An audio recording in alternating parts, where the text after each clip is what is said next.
So in case you guys are wondering, I just got through running errands.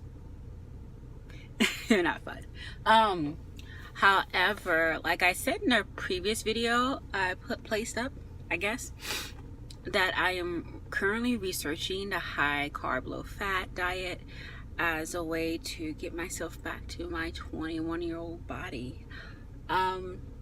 So I have been nose deep in a book, a cookbook.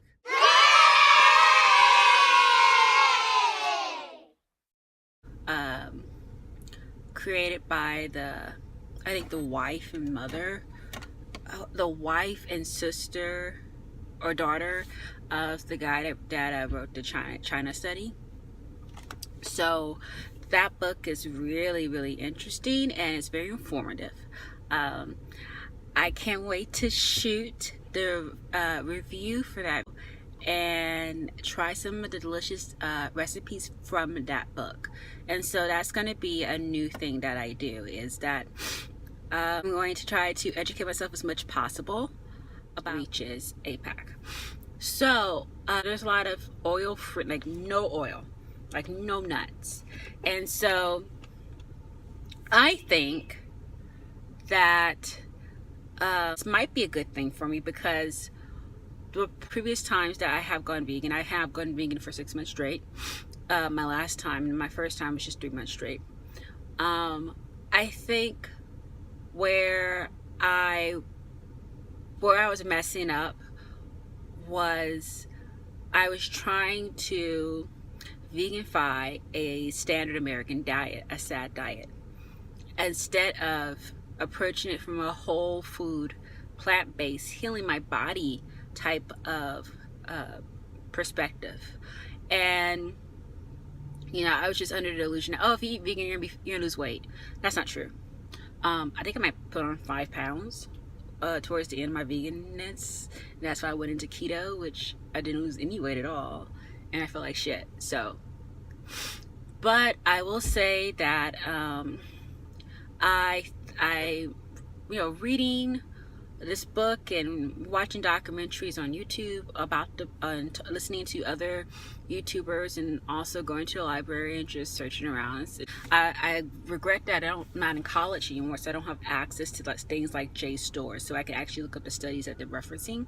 Background and research, I am able to at least, you know, browse through the bibliography and see what's going on, what's the real deal, you know, because if you start citing Wikipedia in your bibliography, it's a wrap. You're not putting out real science.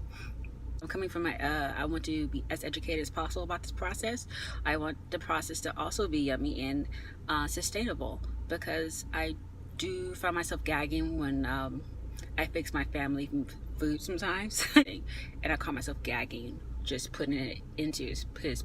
It's just the idea. And then I watched a couple of documentaries that would just mainly focus on slaughterhouses. And so I think it's also another component of how I'm going to stay vegan, hopefully, how I will stay vegan for the rest of my life, is the vegan episode of mine. I was more focused on the scale, you know? And yeah, I was a little focused on climate change too. But now I think if you really sit down and watch, like, you know, documentaries that aren't that, I mean, they're biased to a certain extent.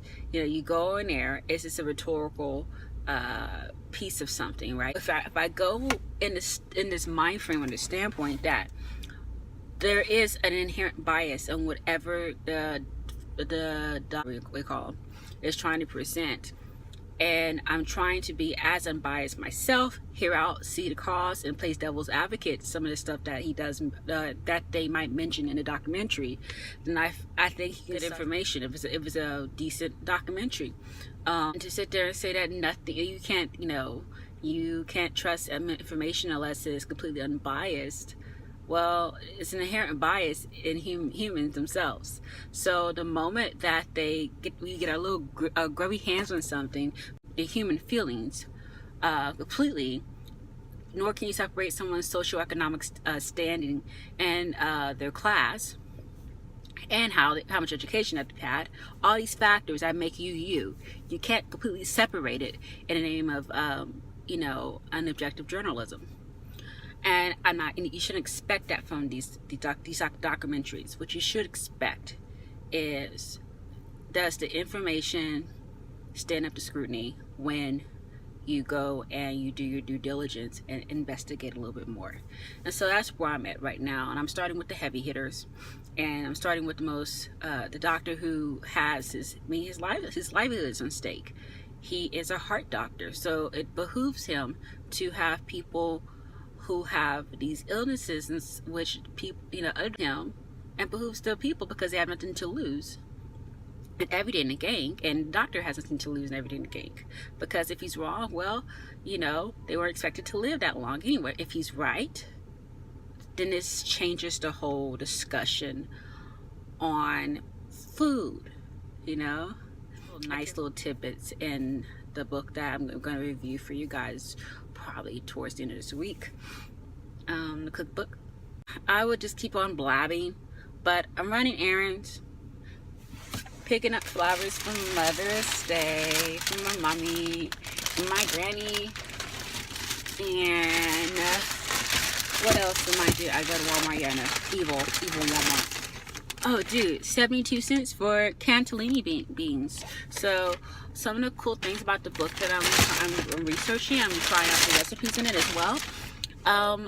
They're using cannellini beans mash as a oil-free like mayonnaise or sauce. So it's pretty interesting, because I'm really down to get down to this low-fat, high-carb, low-fatness, because I love potatoes.